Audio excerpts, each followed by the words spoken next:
une interview qui l'a particulièrement marqué. Le 4 juin 2014, Gilles Boulot rencontrait pour la première fois Vladimir Poutine. Invité sur le plateau de Quotidien, sur TMC, vendredi 17 juin 2022, le journaliste a levé le voile sur leur entretien. Elle est folle cette interview, s'est-il exclamé avant d'expliquer, on part en avion et le rendez-vous est fixé à 14 h avec Poutine. On était avec Jean-Pierre Elkabbach et dès 9 h du matin, on prépare l'interview. Et à 15 h, il n'y a toujours pas le minibus qui nous amène de l'hôtel jusqu'à la résidence de Poutine. À 17 h, on y va et on arrive dans une pièce très petite. Sans toilette, sans robinet, sans rien à manger.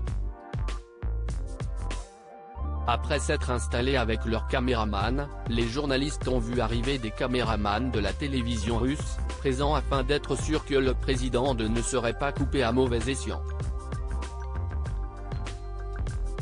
Face à Yann Barthès et ses chroniqueurs, le journaliste s'est rappelé, à 19 h, l'attaché de presse de Poutine arrive et nous dit qu'il va arriver. On commence à être fatigué, on est moins pugnace. On se dit, bon les questions, je m'en moque un peu, j'ai juste envie qu'on y aille. Comme un match de tennis ou de foot qui est retardé, l'enjeu n'est plus le même. Vous ne voulez pas forcément mettre en difficulté Poutine ou poser des questions intelligentes. Vous vous dites, qu'on en finisse, je suis crevé, j'en ai marre. Après avoir révélé que cela était fait exprès pour les déstabiliser, Gilles Boulot a lâché, à 21 h, elle nous dit, ah, j'ai de bonnes nouvelles pour vous, il a presque fini.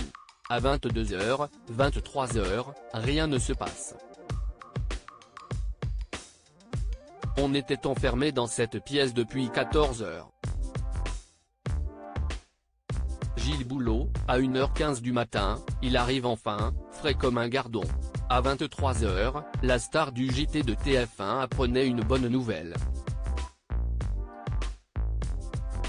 Elle revient et nous dit, là, j'ai une excellente nouvelle, le président Poutine doit juste recevoir le sous-secrétaire chargé du commerce et ensuite, il est à vous, a-t-il confié avant d'ajouter, minuit, elle arrive resplendissante. Ça y est, sieste fini, Poutine a fini sa journée, il est à vous. Mais il doit faire une petite sieste avant. À 1 h 15 du matin, il arrive enfin, frais comme un gardon. Nous, on était épuisés, excédés, fatigués. Après avoir expliqué que Staline faisait pareil, Gilles Boulot a indiqué, une fois l'interview commencée, elle se passe bien. Il ne cherchait pas à être gentil et il était prêt à discuter jusqu'au bout de la nuit. On a compris qui était le personnage.